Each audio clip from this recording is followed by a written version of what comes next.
rukutaa mana hospitaala galan jennaani inni kuni directly laashee kanarra deebi'een jedha innistu ko directly achitti bilbileen lafa hojiitti nama qopheessaa namni kastaamarii haaraa dhufaa jira saanduqa dheeraa isaa qopheessa isaaniif jedhanii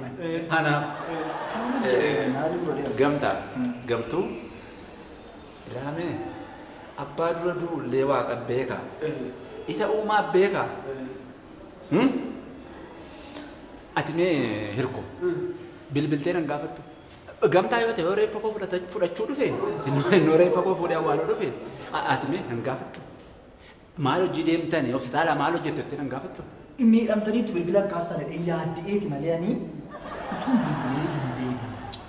irraa adda bahee nama kanarraa eenyutti si kaa'e innistu ko nama itti siquun hin qabu isumatu jira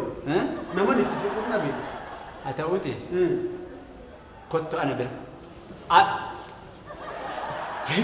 hojiin kee garuu isa dhugaan jedhan hojiin kee garuu gamtaani hirko deebii taa'imee ammaaf ane yaadaan hin jedhe malee hamma utaale kottuuti na bira taa'an jedhe nan gubadhee man isin biraa isin haa gubu isin du'aa keessan reeffa keessanii bakka barbaadan dhaqaa barbaadan annima biraa maal ta'e dhimma maaliin dhuftanii innistu yoon bakka hojiitti isinitti mee maal ta'amu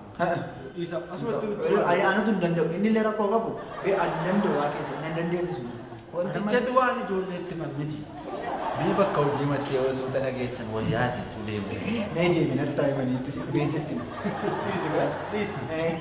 mee nutti maame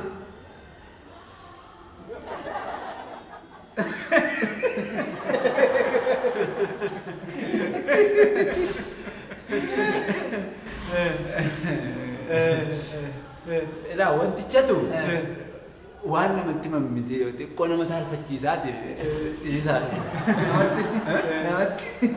nama mitadhaa yaadee amatutti maame margee turfaa'e deeggarri roosii nu dhositanii bareedu akka kee gaafasuma bareedu maalii lakki hayni isas miti manoo reefuma ji'a akkas ji'a sadii iyyuu hin guunne isaafini ilaalamuu dhuftee jira kanaaf isinitti baga gammaddan baga gammaddan abbaa marsiimoo